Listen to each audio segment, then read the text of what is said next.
Day Spa, located at 41 West Main Street in Northeast Pennsylvania, proudly supports Chautauqua Sunrise and its volunteers. More information at bellasalonanddayspa.net. Westfield Memorial Hospital provides high-quality health care to residents of Western New York, offering patients the most sophisticated medical advancements while keeping the ease and familiarity of a community hospital. Support for Chautauqua Sunrise has been provided by WRFA 107.9 FM, Jamestown's public radio station, streaming online 24/7 at WRFALP.com. Low power to the people. Funding is provided by a grant from New York State Senator Catherine M. Young, representing Western New York's 57th District with a local office in Olean. Chautauqua Sunrise is made possible by a grant from Fredonia Place, a continuing care retirement community providing dignity in a modern luxury environment. Meter's Restaurant, a family tradition for over 50 years in downtown Ripley, is a proud supporter of Chautauqua Sunrise. Meter's provides all-day dining, banquet services, and custom catering, specializing in pie.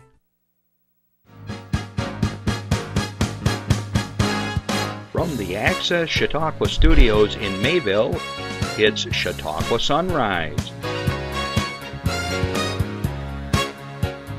Chautauqua Sunrise is hosted by Doc Hamels and supported by the award-winning volunteers at Access Chautauqua.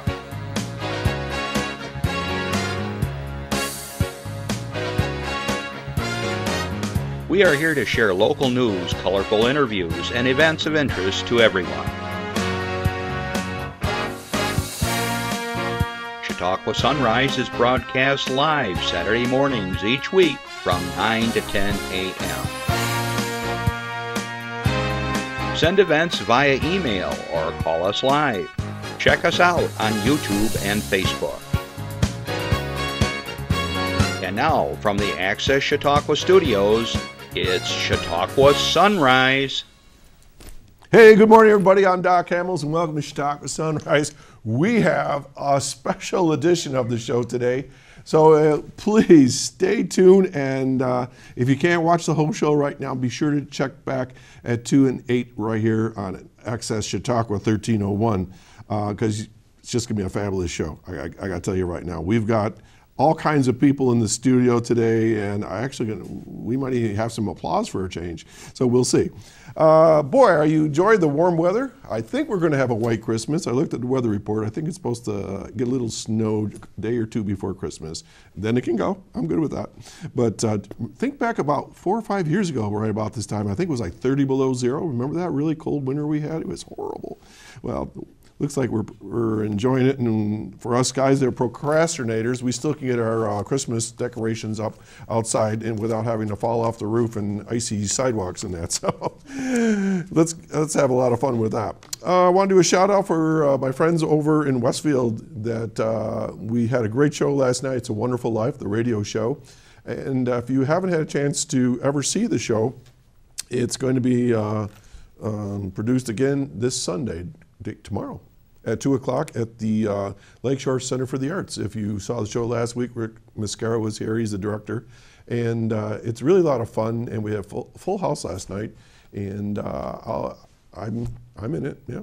And it's all voice characterizations. And once you kind of get used to the fact that it's a radio show and not an actual play, it's really a lot of fun and you get kind of pulled into it.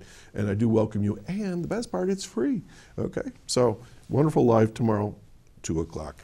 Okay, I want to say good afternoon to our friends at WRFA 107.9, low power to the people. Thanks for joining me Tuesdays at 1 o'clock. And my audience is probably looking at me right now going, what are you talking about? You probably don't realize this, but everyone that's going to be on the show today, every one of us will be rebroadcast on WRFA out of Jamestown at the Reg Lene on Tuesdays at 1 o'clock. So we're so happy you could join us and have a listen in, because you're really going to have a sound treat for if you listen to the whole show. Okay, let's see, what else do I have for you? Not too much. We're going to have the show's going to be laid out a little differently today, so different is good. I'm going to do a couple announcements real quick, and then we'll take a break, and then we're going to bring my first set of guests. Then we're going to have another break, and then I got a bunch of small people coming in, so I'll stay tuned. Okay, so I want to start out with my friends down at Infinity. And this is sort of a mark your calendar in a way, and also a call for folks. So Infinity seeks artists for the 5th annual art market in auction. They're inviting local artists to participate in the 5th annual Infinity Art Market and Auction. So whether you're an artist or you like to buy art, this could be for you. This annual event supports area artists by giving them a market to showcase and sell their arts, all the while raising funds to support youth music, arts instruction at the Infinity Visual and Performing Arts Center. The fundraiser, which is held at the Infinity Arts Cafe, will take place on Saturday, March 9th. So it's one of those mark your calendars. Infinity's Art Market and Auction features an art market filled with locally crafted items to help showcase local artists, followed by an auction of locally crafted pieces to raise funds for programming at the Infinity Center. More than 20 artists participate each year, and the event continues to grow. Online registration for interested artists can be found at Infinity Performing Arts, all one word, .org. Area artists who wish to participate in the art market should complete their registration forms before January 15th. If you want more information, give Mariah a call at 664-0991. Now, I'm going to get to the second announcement, but I want to remind you that if your club or organization has an event that's coming up, a spaghetti dinner, some kind of a pancake breakfast, if you're a special anniversary, birthday, whatever, give us a call at 753-5225, and you can talk to us live right here. It's a live show. Or you can email us at chautauquasunrise@gmail.com. We love to have your news. I've only got 2 announcements today.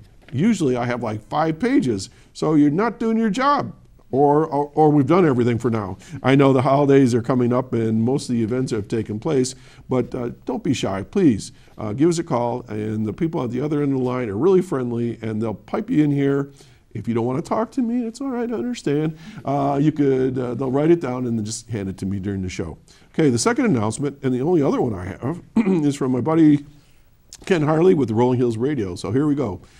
Coming up on Sunday, December 30th at Shawbucks in downtown Jamestown, New York, Rolling Hills Radio will present a dynamic, energetic 5-piece old-timey band called Folk Faces and singer-songwriter Mariah Gillard. Buffalo-based quartet that specializes in rowdy jazz and bluesy roots, Folk Faces has an irresistibly danceable energy and a unique versatility, being able to engage a crowd, whether busking on the street, playing in a small bar room, or putting on a full electric show at a large music venue. The band draws influence from a multitude of genres, including folk, jazz, blues, and punk, Americana, jug band, and bluegrass. Now, Mariah Gillard, her compelling voice draws you into her lyrics, which, combined with memorable melodies, head straight for the heart. Mariah's songs offer wise, humorous, and sometimes painful observations on life and relationships. She tells stories through her music in ways that are soul-stirring, evocative, contagious. If you saw what I was looking at, you would have done the same thing. Lively and energizing. When you listen to Mariah's songs, you feel her heartache and more often her joy and delight at life's experience. She has a warm, inviting, natural flair, which leaves audiences wanting more and coming back. All of Rolling Hills Radio shows take place at Shawbucks across from Jamestown's Ice Arena. Doors open to all those holding or purchasing tickets at 5:30. They have a happy rolling hour. Food and drink are available until 6:15. Which time the audience members take their seats and the house lights dim. Audio and video recording begins at 6:30. The bar opens for 10 minutes at intermission, and then again after the show when the audience and performers are invited to a meet and greet. And to me, that's the fun part of the show, is actually to talk with folks that are recording artists or they've been touring around the country, and you get to shake their hands, talk a little bit with them, and get to know them. Tickets are $15, and if you're interested, give them a call at 294-0416, or go online to Rolling Hills Radio, all one word, presbyterianchurch.org. And again, tomorrow, Sunday, 2 o'clock, Wonderful Life at the Lakeshore Center for the Arts at the Presbyterian Church, right across from the Pastor Library in Westfield, and it's free. So we're going to take a public service announcement, regroup here, and we'll be right back. Stay tuned. So, I just moved in with this family, and it's embarrassing. The little one, he likes to go outside and crawl around in the giant litter box. I don't know what he's doing. I mean, I was born and I knew how to use the litter box. Look at that. That's disgusting. Oh, poop already. You're making me nervous. Oh, okay, I can't look at this anymore. I really hope he grows out of this, for his sake. Okay, there's lots of kittens and cats and dogs and puppies that are available at the rescue centers, so check it out. Could be a great Christmas present. Okay, this morning I want to invite to the show a friend of mine from Rotary, Michele Starwalt, who has an interesting title of Director of Advancement, and Andy Ludwig, who's a principal, both from the Northern Chautauqua Catholic School System. So, good morning to both of you. Good morning, Doc. Thanks for having us. Thank you. Good morning, Doc. Good morning. Michele, you contacted me some time ago, says, can we get on the show? And I go, sure, I'm always open to that sort of thing. And you brought a few friends that we're gonna hear from in a little bit, right? We're very excited about that. Thank you for allowing all of us into the studio today. Okay, so if I count everybody, I think we got about like 35 people here. Maybe we'll start doing live audience broadcasts in the future. Sure, sure. So this will be a lot of fun today. So, but before we get to that, we're going to spend a little bit of time talking about the school and so forth. So, Andy, I don't know you. This is the first time I ever met you. How long have you been with the school? Oh, I've only been with NCCS for a couple of months. I had a blessed career as a middle school math teacher and then a middle school principal, and loved every minute with the kids. Started being a little disappointed in the direction that public education was taking. So I decided to take a very generous retirement incentive and retire. And then just a few weeks ago, my friend, Father Dan Walsh from Holy Trinity, asked me to come out of retirement and be the interim principal at NCCS. And it's hard to say no to Father Dan, so here I am. I understand those interims. I did a few interims after I retired. And it's sort of like one step in, one step out of retirement, but it is a good time. Middle school, and you survived. I love middle school. A lot of people steer away from middle school. They're very special kids. Absolutely. I taught different ages and supervised lots of different programs, but yeah, they're an interesting group.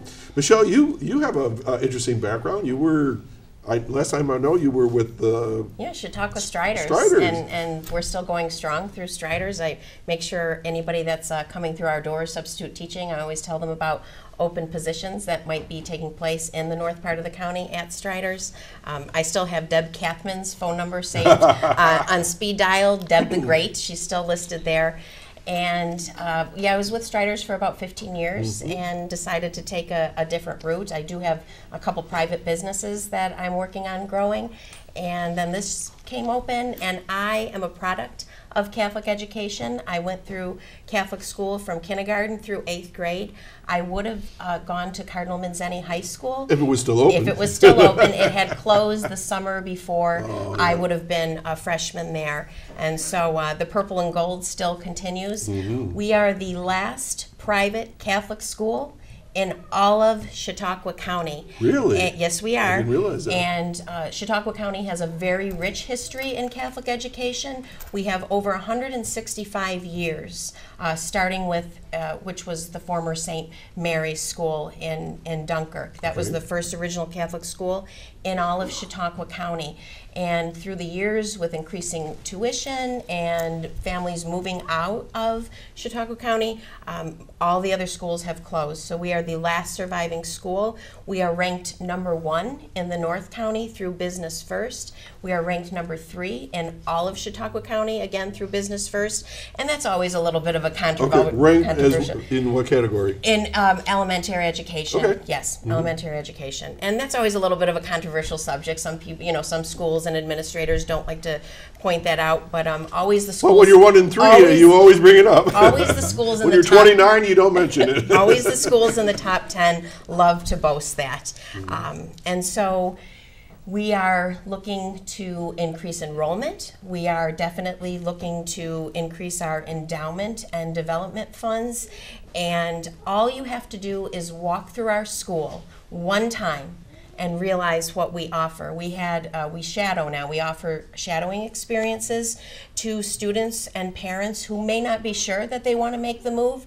We had a 4th grader from Forestville to our school on Friday, shadow for the half day, and the family is enrolling him on Monday. So he will be a new Northern Chautauqua Catholic School student, 4th grader. We're very excited about that. Northern Chautauqua Catholic School, that hasn't been the title of this program forever and ever, has it? It actually has. We have over 30 years of excellence in education. We were a merged school in the North County when St. Elizabeth Ann Seton had closed. Holy Trinity was facing that's closure. Where I was going. Yes. I do have a little history in the county. Yes. I remember them. Yes. Okay. So where are you located then exactly? 336 Washington Avenue in Dunkirk. Our neighbors are Key Bank and Lakeshore Savings Bank, and our newest neighbors are Rural Ministry of Chautauqua County with Kathy Peterson as the executive director. Okay. Okay, let's go back to Andy. Andy, how many students do you have? Oh, about 96. 90, yeah. That's a good number. And that's grades what to what? Pre-K 3 through 8. Wow. You have preschoolers there. So preschoolers are 4-year-olds? We have 3- and 4-year-old preschoolers. Our wonderful preschool teacher, Barb Crossan, and her aide, Becky Ekstrom, do a fantastic job with our preschoolers. And you know, I mentioned most of my career was middle school. I love the little ones. I just love being around them, the smiles. If you're ever having a tough day, all you have to do is walk over to Barb Crossan's pre-K classroom, and you walk out with a smile. Right. And I always used to love working with the elementary kids, especially the littlest ones, because they can't say their R's, L's, or W's. That just made me laugh. So, that's great. So you said you're interim. Is there a plan for someone not to be interim, or how's that going to work? I'm not sure what you mean. Determined. Well, I got to tell you, Doc, you know, my retirement plan included teaching part-time at JCC, which I'm finishing up right now. Right. I'll give a shout out to all my students in elementary algebra, MATO 500, wonderful, 2 sections, 60 kids, 60 college students, I should say. You know, my retirement plans included teaching part-time, working on my rental properties, maybe doing some landscaping, maybe plowing some snow, and just enjoying time with my family. But you know, sometimes God has other plans for you. Well, you use the term interim, and I didn't know if that was that usually means temporary. We'll see what. We'll see how it goes. See what God's plan is. This could lead to something more permanent. Father Dan said he was praying for me to accept the position. It's always tough when God is involved, isn't it? I got to tell you a funny story, and then we'll move on. Years ago I ran for a political office, and I lost pretty well. And my mother called me the next day and said, "Oh, thank God you lost." And I go, "Oh," she goes, "I was praying that you'd lose." I go, "Oh my God, I had you and God and St. Jude against me." So now I got it. I felt bad then when I realized that I had everybody on the other side of against me. I was okay. Yeah, Father Dan told me a similar story because I said I'm going to be teaching this spring, and I won't be able to be your interim principal. And you know, a few days after that, the chairman of the math department at JCC said, "I'm sorry, we're not going to have any classes for you." I said, "Father Dan, you were praying that I wouldn't get any spring classes." Yeah. It's funny how that works out like that, isn't it? Okay. Michele, you have the title of Director of Advancement. I've never heard of that title before in my life. Did you just make this up your own? Or? It's actually a position within the diocese. So many of the bigger schools and the schools that are really thriving right now do have directors of advancement. And so some of the job responsibilities, again, are increasing endowments, increasing contributions to our school. We have a campaign every year which we call the Angels Campaign. That's been in existence almost for the 30 years that Northern Chautauqua Catholic began as a consolidated merged school. And of course, getting the word out of all the incredible accomplishments and successes and academic high standards that we do have at the last standing Catholic school in the county. Okay. You know, we've got this group of of eyes that keep staring at me not far from where I'm seating. And I'm thinking, how about we take a little break and we're going to bring them on the show. What do you say? I think that's outstanding, and all you have to do is take one look at them to know why we are so successful. All right, Jeff, let's take a break here and we'll be right back. Stay tuned. Did you know kids who play outdoors have healthier lungs?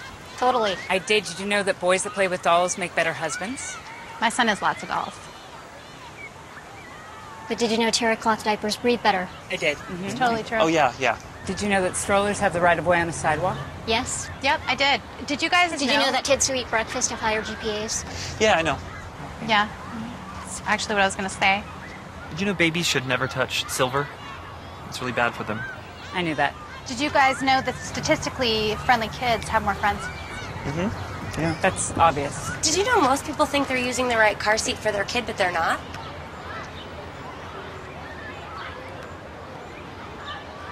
Parents who really know it all know for sure that their child is in the right seat at the right age and size. Visit safercar.gov/the right seat to make sure your child is protected. I'm putting that on my blog. I just put it in mine. Okay, folks, we have some guests in the audience, and right next to me here. How are you? So I'm going to turn this over to Michele or Andy, and they're going to do some introductions because we've got a wonderful group of children here today. So who's going to do the introductions? I'll do the introductions. All right, you go for it. So one of the ways that Father Dan enticed me into becoming interim principal was he invited me to have lunch with these students. And if you take a look, how do you say no to those kids?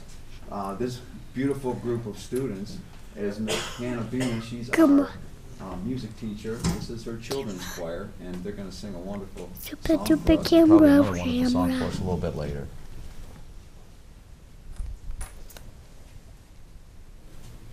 Silent night, holy night, all is calm, all is bright, round and virgin, mother and child, sleep, infants of tender and mild, sleep in heavenly peace,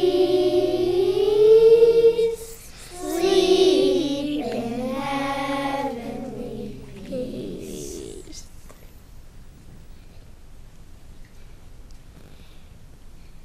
Jingle bells, jingle all the way. Oh, what fun it is to ride in one horse open sleigh. Hey, jingle bells, jingle all the way. Oh, what fun it is to ride in one horse open sleigh. Hey, dashing through the snow in a one horse open sleigh. Oh, what fun we go, laughing all the way. Ha ha ha, bells on bobtails ring, making spirits bright. What fun it is to ride and sing and sleigh on tonight. Oh, jingle bells, jingle all the way. Oh, what fun it is to ride in a one-horse open sleigh. Hey, jingle bells, jingle all the way. Oh, what fun it is to ride in a one-horse open sleigh. Wonderful, wonderful. Wow, we have an audience here today and everything.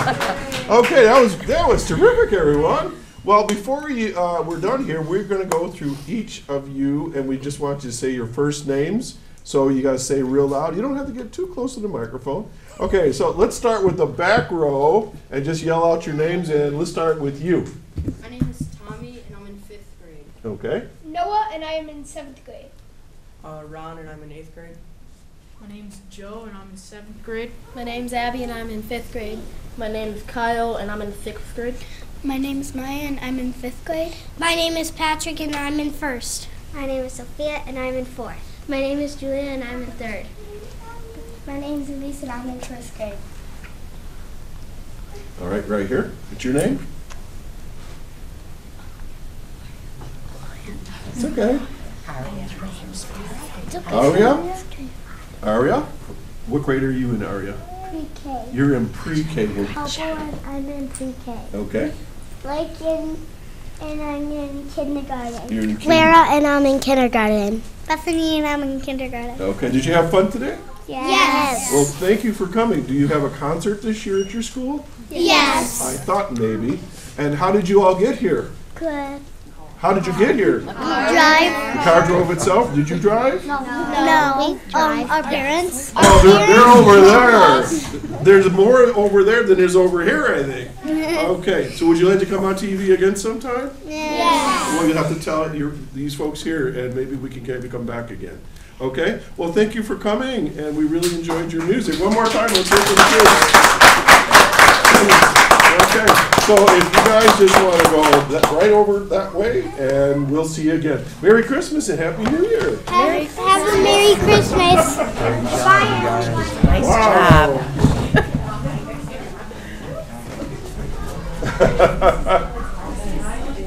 Well, Michele said, well, we can have a few kids sing. And I thought, okay. I think there's where am I now? I'm way over here trying to adjust that camera. I'm going to center myself. Here I go, Justin. Poor Justin, he's running the cameras all by his lonesome here. Okay. Oh, that was a lot of fun. They did a great job. Thank you so much. They got better and better each time they rehearsed. And every time, yes. Did you? I don't know if you heard the little one that was. She was right next to the microphone. She was talking while I was talking.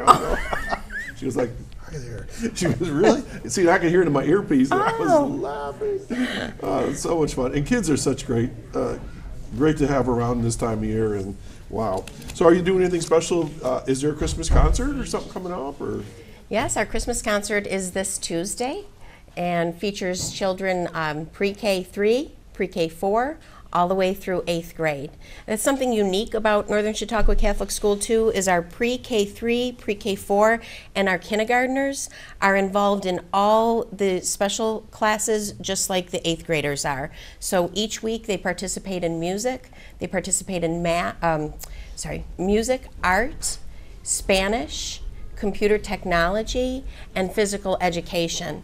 And so they're taught by New York State certified teachers, and then we also have a Spanish instructor. So our 3-year-olds are getting Spanish classes every week. And speaking to an alumni, Connor Aitchison, said he told us that his Spanish classes starting in kindergarten and 1st grade inspired him to go to school for Spanish, and he's going to be graduating from SUNY Fredonia in the spring with his certification in Spanish education. Isn't that fabulous when you can actually track a student's progress in history from a very young age all the way into their adulthood? We don't often see that in education. You know, my experience has been, you know, we see the kids off to go, and then you're in the grocery line someday and say, didn't you be my administrator once upon a time? You know, well, who are you? And you're all grown up and good stories. Right.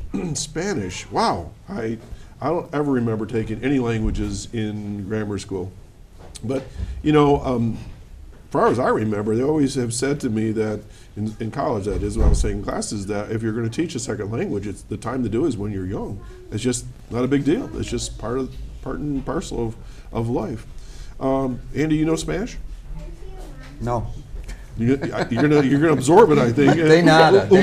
I won't tell you the Spanish words that I picked some up when I was vacationing in Mexico, but I won't tell you the Spanish words that I know.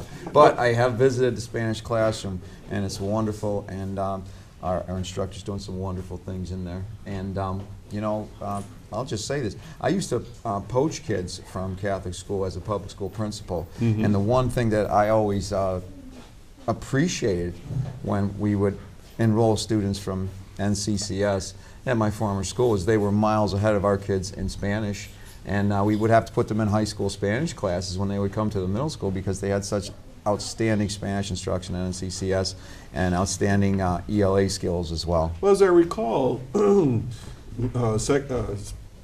foreign languages aren't even required till 7th and 8th grade in public school, right? That's correct. So these kids got like 6-7 years way ahead of them. Wow, that's pretty amazing. And you say computer. Well, when I was in school, it hadn't been invented yet, other than for IBM to do somebody's finances at some big company or whatever. So what kind of computing do they do? I mean, what's their curriculum? Well, actually, our computer teacher, Leslie Hazen, actually is doing coding with the kids. It's amazing what she accomplishes, and they're doing incredible things in the computer class. Somehow the brain isn't frozen yet and stiff and hard to all this stuff, right? They're just open to it, just cool. It really is amazing. I went into her classroom one day, and I was specifically looking for the pre-K children and the kindergartners, and some of the children were very excited because some of their coding was working and a group of others wasn't. And the little children crossed their arms and they said, "We have a bug. We have a bug and we have to fix it." So they went back to the drawing board and figured out where the bug was coming from and how they were going to work together to code it properly so the bug went away. You know, you just said a key word, together. I know that in education years ago, it was always about the individual. And I think the soft skill that we've been looking for a long time is together, the teaming and working outside of yourself to solve things, because we all don't have the answer by ourselves.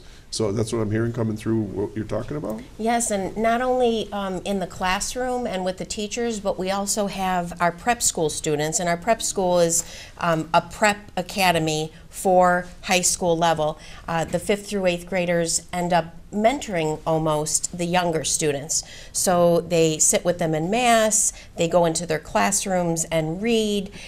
Every Monday during Advent we have an Advent prayer service. So an older grade will team up with a younger grade and work together. And so like the pre-K children are concentrating on beginning sounds. So part of the Advent prayer service last week was the Jesse tree and ornaments that would be hung on the Jesse tree, but the beginning sounds were concentrated on and reinforced by not only the teacher but the older students. You know, I mentioned being a little disappointed in the direction that public education is taking, and public education right now is becoming more and more data-driven and technology-driven. And while there is a place for data and technology in education, our kids are not robots and they're not data points. You look at those beautiful children we just had up here, they're wonderful little souls that we need to nurture. And while we should use some data and we should use some technology to teach them, we need to treat them as individuals like you're talking about and work on those soft skills, and we're able to do that really well in the short time that I've been at NCCS. That's the thing that has really struck me and struck me hard, is it's the human piece of instruction as opposed to that kind of cold, objective, data-driven, technology-driven instruction that you're seeing more and more in public schools. I'm going to talk at 30,000 feet with education. In my experience, when we've all gone through the history of education and the process of teaching, and if we go back 100 years ago, that was sort of what education was like. It was more of like a factory mentality. You push the kids through, here's the stuff, and those that grasp it, those that don't, and they go do something else, and we move them like an assembly line. And then there was a softer, more gentle period of time, and I don't even know when it would be. I want to say maybe this 60s, 70s, 80s, and it was more about the kid and all those soft skills. And then we sort of, like you said, we sort of gone away with all the testing and are you at level 1, 2, 3, or 4? How's your school lining up and all those things? And that, you're right. That's kind of a frustrating thing when you're a teacher and educator. You're not there to come up with numbers. You're there to work with individual minds and futures and things like that. So how does that stack up with your school as far as New York State testing? Do you have to take all that stuff? We do have to take all the New York State tests, absolutely, each and every year, and we do well. We do very well, and of course through Business First, that's how we were ranked #1 in the North County, was by the New York State tests. Something that we see a lot of is in traditional schools, and my children went to Catholic school until 8th grade and then public school, and they did very well in both. And what we see at our school, though, because of the small numbers, is we're really able to cater to the individual student. So we have some 6th graders who are very smart, advanced academically, to their peers, and we have taken them, and they are taking Regents classes now. And so they're entering high school with already Regents credits under their belt. Wow. Same thing goes for the Spanish proficiency tests. We have some 8th graders, again, the more academically advanced ones, who are entering high school in year 3 Spanish as opposed to year 1. That's not true for the masses, but we're able to take those individuals, and I like to think of it as gifted, talented, which seems to have fallen by the wayside because of a lot of the other core requirements in the schools now. The same goes for students who are struggling. We have one-on-one tutoring that's offered on an after-school basis every day if a parent and teacher think that that is a necessity. A child who has an IEP is available for behavior classes. Let me stop you right there. IEP, for folks that are listening right now. You can handle it. You know, it's an individual education plan for students with special needs. You know, one of the great things about our classes at NCCS is that, you know, we average about 10 students now. While we would love to fill the school, that small group instruction really benefits our kids, and it helps. And as I said, I've only been at NCCS a few weeks, but I've just been really impressed by that connection, that personal touch. And our state exam scores, you know, I reviewed them. I'm not, you know, state exam scores are not what make our school special. Okay, but overall, our state exam scores are outstanding, and I've been looking at state exam scores ad nauseum for 17 years. Our state exam scores overall are outstanding, and one of the reasons they're outstanding is because of that small group instruction. Okay. I want to go back to something else you mentioned. Oh, I got all kinds of questions here.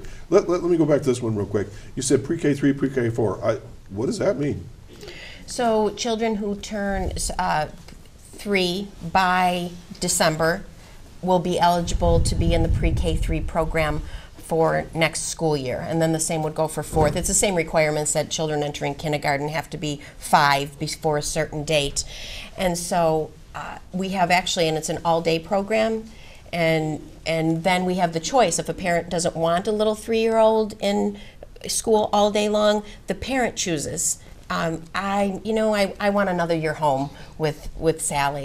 And so we have some parents who choose to take their children home half morning, and then we have others that have 3- and 4-year-olds that are staying the entire school day. And again, as Andy was saying, it's an individual thing. It's, you know, you custom fit this. Isn't one size fits all, if I'm hearing you. And it's far cheaper than daycare. Okay. It's far cheaper than daycare, and it's also, you're also able to deduct that on your taxes. Oh, wow.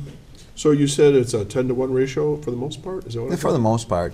All right, so you have like one section of 7th grade, one section of 8th grade? Yeah, we have about, we have one grade level, one section for each grade level. So if I got this right, if I was 3 years old and I were to stay with you till 8th grade, I would be with you for 10 years? Correct. That's pretty outstanding. That's a lot of preparation and a lot of planning and so forth. So. And one of the parents that are here today, and their daughter was singing, the Sislevich family, they are so thrilled with our school and the personal connections and the faith-based, of course.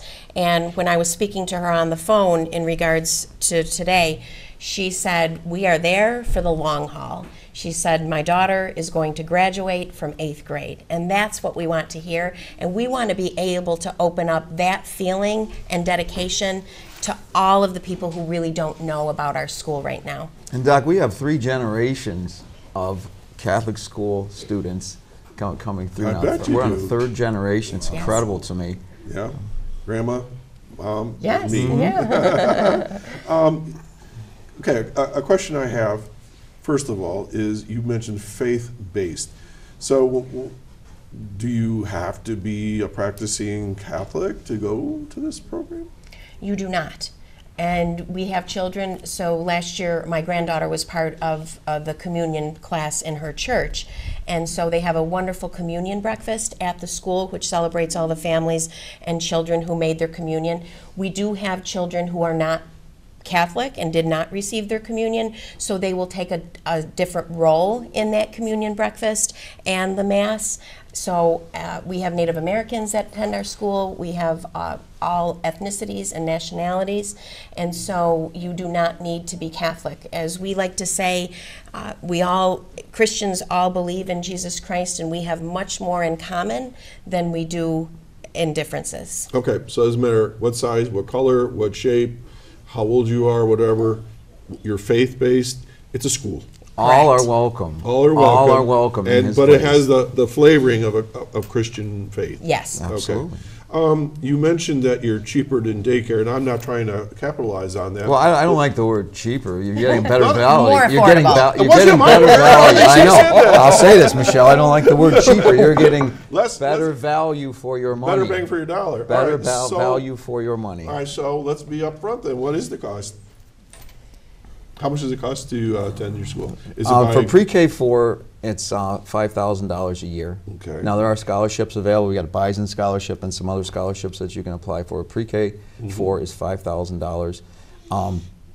It's $3,000 a student beyond that. But we also have a sliding scale if you want to enroll more than one child. And again, there are scholarships available as well. So it's more expensive when you're younger? Yes. Why is that? You need more supervision. You need more supervision to watch the little ones. If I remember right, the ratio is, I don't know, 3 to 1 or 4 to 1 or something like that at preschool. And that makes sense. I mean, there's a lot more needs there, and the older kids are a little bit more independent. Okay. And Andy touched on the Bison Fund. So families, dependent upon household size, but families with a 3, 4, so you have mom and dad, or you have mom and 3 children, Bison Scholarship, which is donated by the Rich Foundation from Buffalo, Rich Family Foundation. Families can be making over up to $115,000 a year and still be eligible for the Bison Scholarship to send their child to Northern Chautauqua Catholic School. Plus, we have several in-house scholarships that are awarded at the end of every school year. Okay. More notes here. You mentioned the kids with a Jesse tree. I don't know what a Jesse tree is. A Jesse tree, it dates back to the Old Testament. So there's different gifts that are presented on the Jesse tree each year. If you ever go to St. Elizabeth Ann Seton Church, they have all the banners, and many other churches do too, even the Christian churches, all the symbols of the Jesse tree. So all the children in Mrs. Crossan's pre-K class decorated an ornament according to one of the gifts on the Jesse tree, and then they presented it during the Monday morning Advent service. So what's an example of one of the gifts? You got to educate me here. I know water is one of them. Okay. My mother's probably going to slap me in the head right now, but there's several. Nope, we're non-violent here. So there's a variety of different things that are symbolic in the Bible. In the Bible, yes, and Jesse, it dates back to the Old Testament. And Jesse was who? Is it a person, a prophet, or a prophet? Yes. Okay. There's a couple of them in the Bible, so I'm not familiar with all of them. Yes. At least anymore. Okay. So we're gonna cross into an area right now that you asked me to talk about. All right. And I want to make this very clear that this was something that Michele and Andy said that they wanted to bring up because it's a relevant topic right now. It's a hot button issue. It's in the paper a lot right now, and that's, I'm going to call it a child safety issue. How about we go down that route?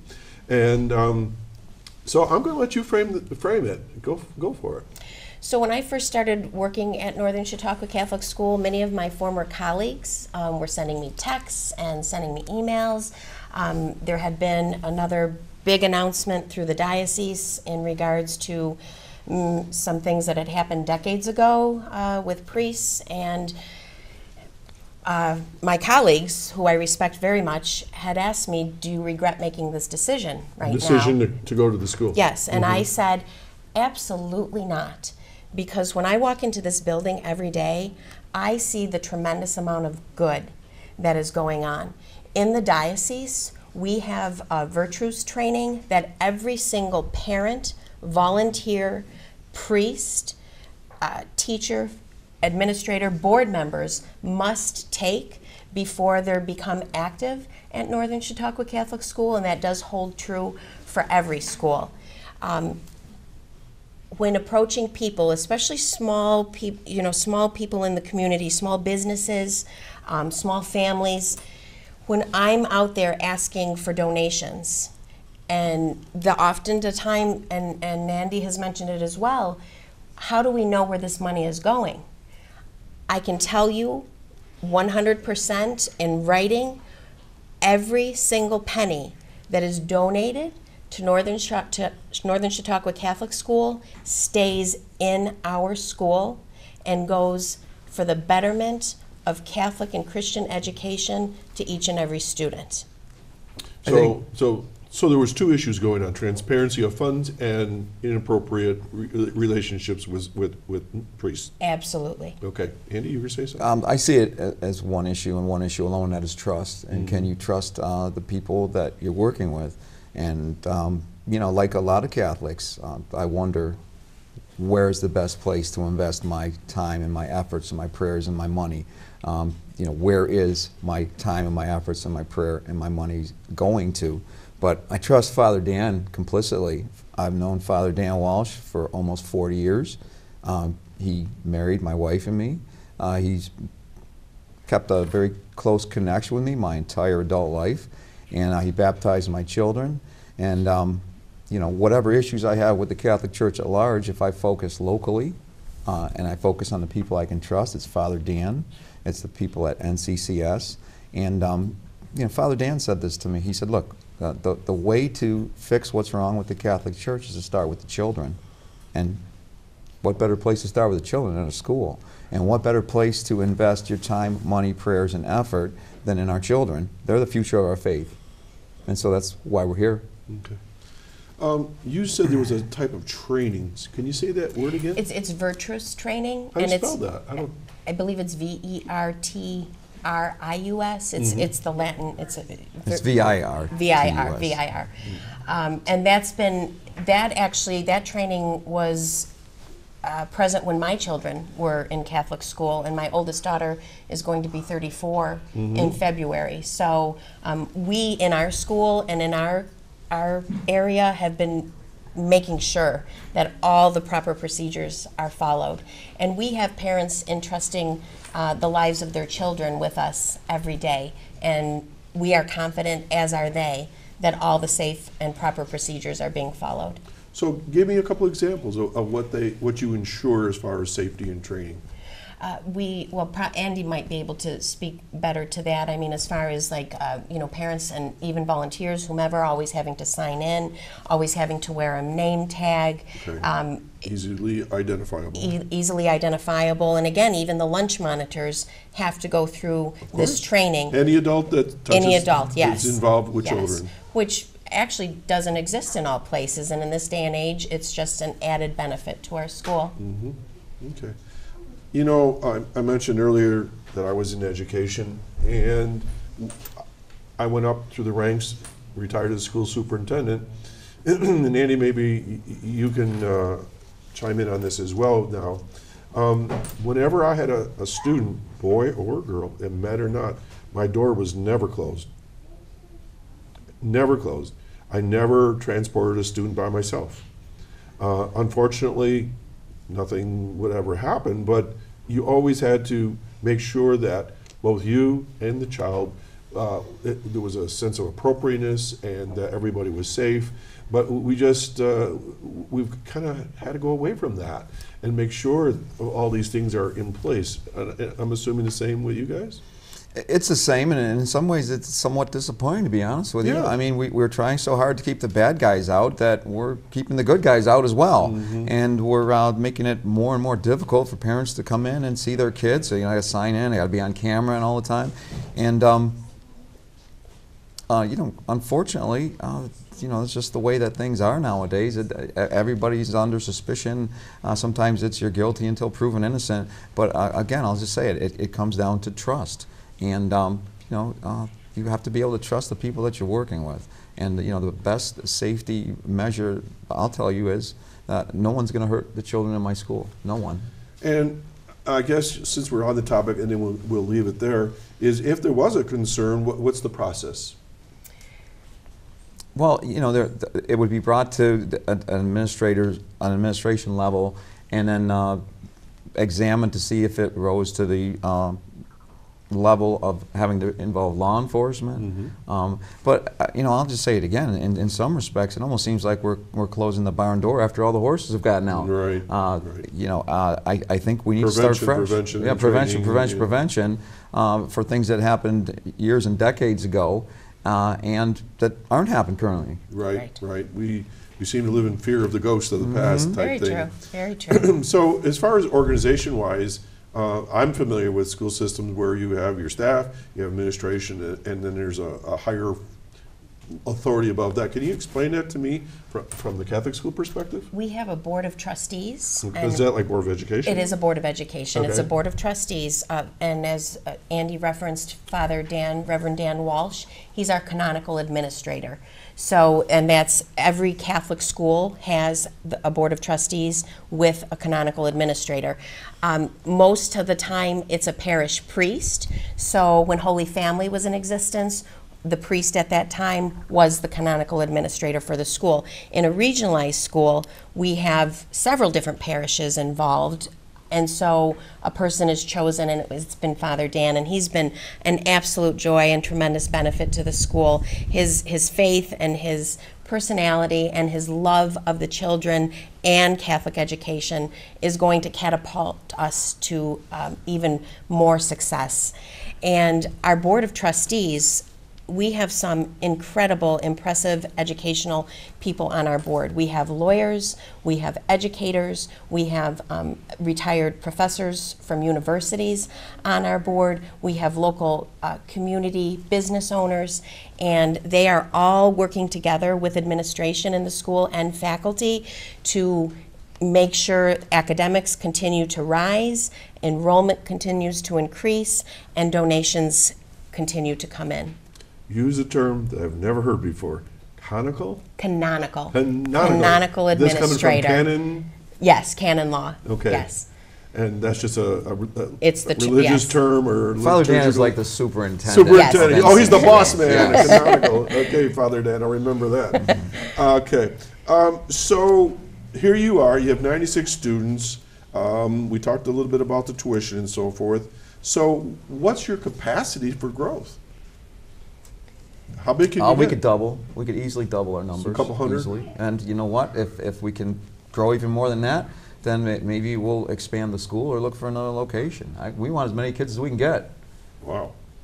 Okay. And so as far as curriculum and programs go, anything on the horizon that you want to expand into? Well, we're looking into expanding our PreK program, and that is our middle school program, and trying to provide more opportunities for acceleration with our students. Right now, some of our students are going to take the algebra regents as 8th graders, so that's 9th grade, and you know, they do that in public schools as well. You offer acceleration. Our 8th graders are going to take the Spanish proficiency exam, and if they pass that exam, they don't have to take any high school Spanish. They'll get a high school credit for Spanish, but I would imagine they're probably going to go on and you know, get a few more years of Spanish under their belts. And we're looking at our science program to see if, in fact, we can offer either an accelerated program where students would be able to take earth science and or biology as 8th graders. That's money. That's labs. Not necessarily. Oh, come on! You have to have all that stuff. We've got a nice lab. You know, right. It looks like an old professor's lab, and that's cool. what makes it quaint. I can dig that. That's what makes it quaint. But I think you know, depending if we can get the enrollment up, well then yes, that we absolutely could spend the money to offer those programs. But I also think, you know, I mentioned that technology does have a place in education, and I think if our numbers are small, that we can use technology to provide some independent study or even some online studies for our advanced students. And so, you know, if we don't get the numbers, that's another way to go. Absolutely. I know online education is booming. Yeah, long distance learning too. Okay. I particularly enjoyed the students this morning, and what was nice was they were all dressed similarly and looking very smart. So tell me what's required of the students when they come to school as far as uniform and dress. There's a strict dress code and policy and uniforms. Parents do not find it obtrusive though, because it's saving all of us a lot of money not to have so many clothes per week. So children in the winter, they can wear the blue pants and the long white sleeve shirts. The girls have jumpers, and the older girls have skirts that are plaid that they can wear with the white shirts. Sweaters, white sweaters, blue sweaters, and sneakers that aren't real fancy or no flashers. Colored. Right, no flashers. No rollers. Right. Exactly. But parents do appreciate that, and even there's schools in California that are public schools that have gone to uniforms just so everybody feels the same and welcomed as a family. Yes. I love the uniform piece of it. You don't have to worry about students wearing things that have inappropriate messages on them. I know. Turn that shirt inside out. You can't wear those pants. They're too high. They're too low. They're too whatever. Tattoo, all that stuff. So I could see some merit in that. But that's your policy, and if you don't want to do it, don't come to our school, right? Yes, and when we bring the children out into the public, into the nursing homes or to rural ministry, people like to see them in uniform. Maybe it brings people's minds back to a day long ago, or it does invoke some type of emotion and just a sense of belonging, I guess, in the community, which is very nice. We have a caller. Would you like to take a call? Sure. Depends what they have to say. Well, I only have nice callers. We'll take a call. I only have nice callers. Only nice callers. Nice caller. Good morning. Good morning, Doc. Good morning, Michele and Andy. Sorry I didn't get you last week, Doc, but I had to get out. I wanted to say I think it's great that we still have one parochial school left in Chautauqua County. It's fantastic. Yeah, it's great, and keep going. I was sorry to see the closings of the other schools. I think the private schools are good. It's a good option for people. And I taught at Our Lady of Victory. And I taught junior high science. Oh, wow. Congratulations. What is your name? Linda Spalding. Linda, thank you so much for calling in today. And just to let you know, and all the viewers as well as the WRFA listeners, please don't hesitate to give our school a call at any time. Our telephone number is 366-0630. You can find us on Facebook. We have a website, and you are more than welcome at any given time of the school day to stop by and receive a personal tour, have your grandchildren or children come and shadow with us for a day. Well, that would be great. Now, are you at Elizabeth Ann Seton School? Yes, we are. It's it's the former St. Elizabeth Ann Seton School. Yes. It's been Northern Chautauqua Catholic. Yeah, I'm very familiar with your school and the area. Hey, would you I like have to? a senior employment program. If you have any job opportunities, I would love to talk to you. Boy, I was just about to put that out there to you. How would you like to be on our sub list? Why don't you? Not necessarily me, but I have a lot of people that would be. Well, you send them on down. We'll find a way to put them to work. Oh, that's great. That's wonderful. And I'm so glad to see you on the show. Thank you. I'd like to say that there are other services with the Chautauqua County Office for the Aging besides our employment program. Our telephone number is 753-4471. There it is. And I'm looking for a job developer and clerical aide for the Mayville area. And we did fill the position for a transport aide in Jamestown. We're thrilled. He's a former tractor-trailer driver. Okay. Thank you again for calling, Linda. We really appreciate it. Linda, I'm going to have to say goodbye because we've only got 42 seconds left. Have a great weekend. Okay, thank you for calling. Okay, Michelle, I'll give you 10 seconds and then Andy, and we're going to wrap things up here. So anything you want to say? Thank you again.